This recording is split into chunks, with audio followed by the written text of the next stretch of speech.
This is one of the hardest videos I've ever had to watch. It was like watching all those mango worms getting popped out of that dog and then realising that every one of those mango worms has a vote.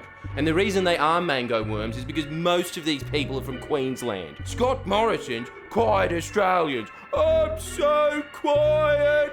I've been too quiet for too long. Quiet Australians, which is a rip-off of Howard's Battlers, which was a rip-off of Menzies' Forgotten People, because Liberal voters are those people that define Tuesday as taco night. Margaret, what do you think about a lasagna for tonight? Have you forgotten? It's Tuesday, you duffer. They live in ruts, they like it there, and so when they see Scott Morrison, who is like John Howard but without any of the political finesse, yay, home brand Howard!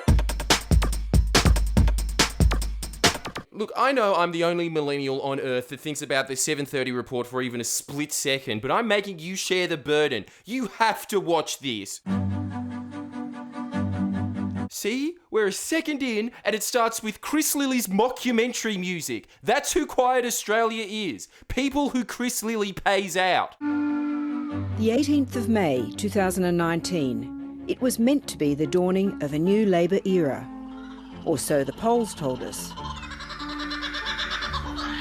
But outside the Canberra bubble, the nation had other plans. Laura, you're not getting away with that. First off, are you the narrator from Married at First Sight? The experts have chosen the first couples to join the experiment. It was meant to be the dawning of a new Labor era. Second, Australia didn't have other plans, your bosses had other plans, and you implemented those plans. I love how everyone on Earth intuitively understands that if there's more advertisements for the flower shop, oh, let's see if the flowers really do have smiley faces. No, not that one, but I assume it's because he's got a bee in his face. Everyone gets that when it comes to advertising, but when it comes to reporting, oh no, you could do 6 years straight of solid smearing on the Labor Party, and when it comes to election time, everyone's just this rational automaton looking out for their best interests, are they?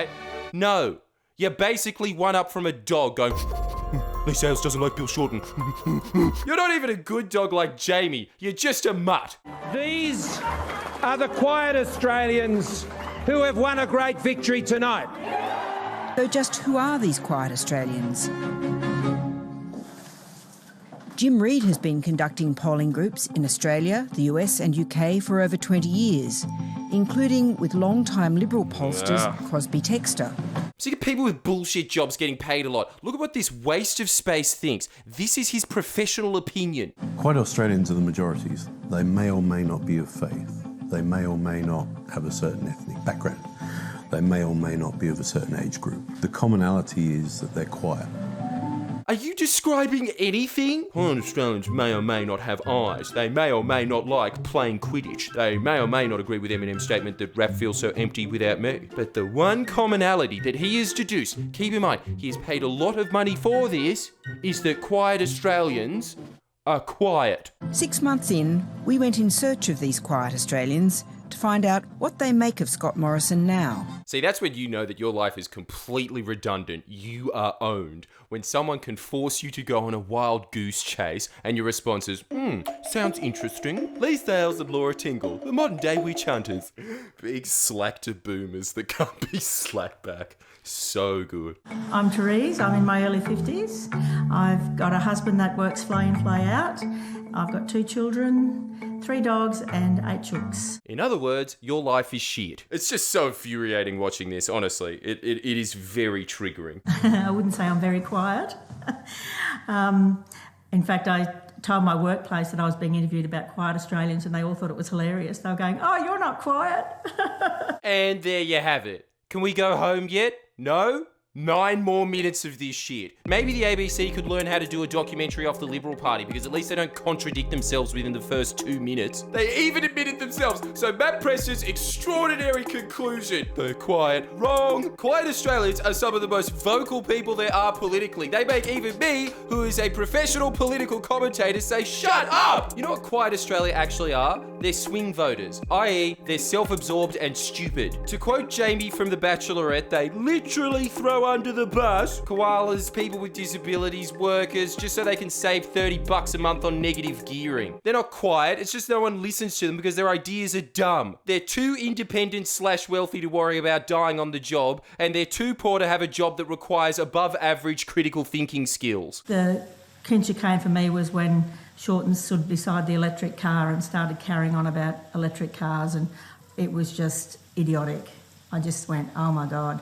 And I just thought, I think you've lost it. And that was the point. I was convinced from that point. I like practical, down-to-earth, real solutions, things that you can actually do and achieve, not all the la-la land stuff. She thinks La La Land is Labor's policy of rebuilding Australia's automotive industry after the Liberals demolished it, and in an eco-friendly way that is also extremely profitable. 9 countries are set to ban combustible engines, one of them being India, the second biggest market on Earth. Labor was attempting to get a foot in the door in that future boom industry, and now we'll just have Scott Morrison holding out a nozzle wondering, where does it go? The reason for the result in Queensland, for example, is really a product of there being more quiet Australians out there who are outside the inner city. They're in suburbia, they're in regional centres, and they're in the country. Oh, more in Queensland. That is the first thing I think when I watch State of Origin. What a quiet state. Now we're really getting to the bottom of it. Essentially what they're admitting is that quiet Australians are Murdoch readers. It just so happens that there's more quiet Australians in states where there's more Murdoch papers. Yeah, well that's what quiet people do. They read the paper on a Sunday.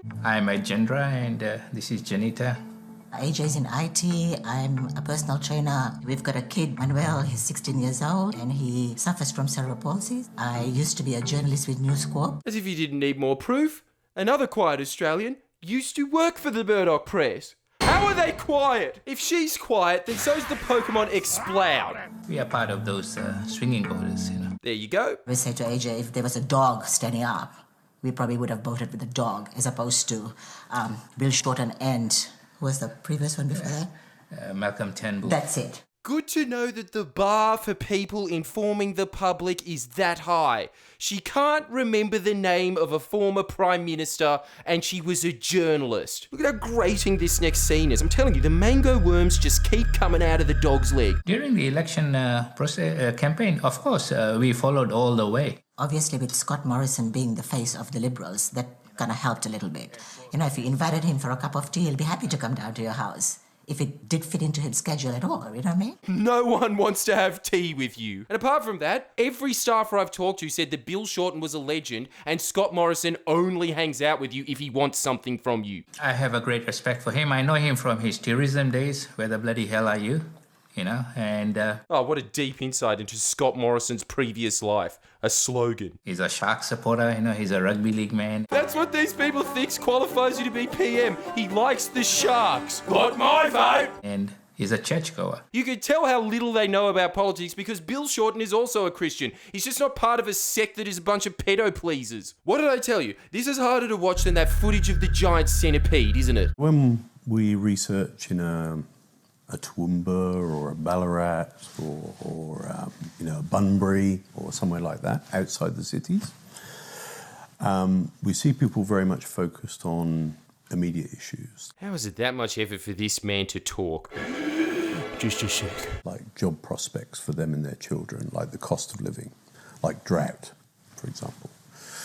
And they're really looking for very practical solutions to some of those problems from government. On every single point you just said, Quiet Australia should be voting Labor. Cost of living, gone way up since the Liberals are in. Job prospects, much worse under the Liberals and Nationals. Drought, yeah, what's a practical solution to that? Give cotton farmers billions of litres of water and not pay for it? No, that's a real solution. None of this la-la land stuff. Stop giving these people a nice name. They're not even good at being selfish. I guess he just told me what I wanted to hear in terms of what he thought he was going to do for our country. Exactly. What did I just say? Self-absorbed. He told me what I wanted to hear. It wasn't about the other parties in the race. Yes, it was. That was their whole campaign. Their entire campaign is, Labor's taxes. You mean closing tax loopholes? Yeah, potato.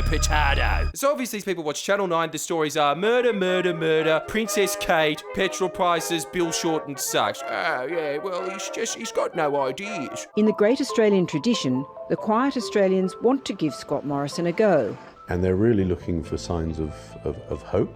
And I think there's a hope attached to this government still. Australians are great at giving people a chance. See, this is the worst thing about these people. Not only do they not do any research at all, they make these sweeping, broad generalisations like, Australia's great at giving people a chance. Are they? Because Scott Morrison already was Prime Minister. You know who they never gave a chance to? Bill Shorten! In 6 months after the election, Mr. Morrison has lived up to his expectation, perhaps 85 to 90%. 10%, few things he has let us down. No follow-up questions such as, what is that 10% that's bad? Think about how insane this is. The ABC, Australia's national public broadcaster, is giving a guy that knows jack shit more of a fair chance than Bill Shorten. I think this seems to be a lot more stable government than we've had in a long time. So, you know what's really stable government? Repressive dictatorships. And that makes me feel a bit better. It's just too early to tell at this stage. Yeah, so watch this space, I guess. What do you mean it's too early to tell? He's implemented horrendous economic and environmental policies, and he's only been in for 6 months. There's no wait and see, it's just you don't see. The economy is weaker now than it's been in 20 years, even weaker than it was at the GFC. And global economic conditions are fine. State and federal funding's been gutted to national parks, and the fact that you voted for the Liberals to allow the housing bubble to continue to expand means that your house isn't going to be worth shit, which is the only thing you care about, so at least there's some sweet just desserts in that.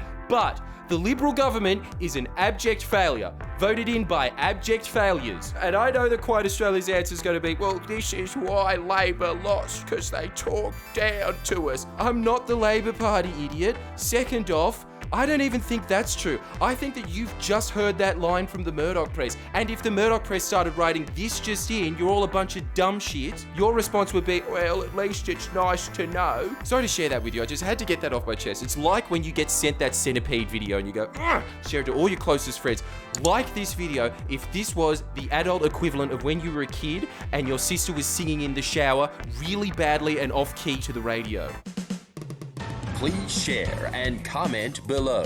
Comment.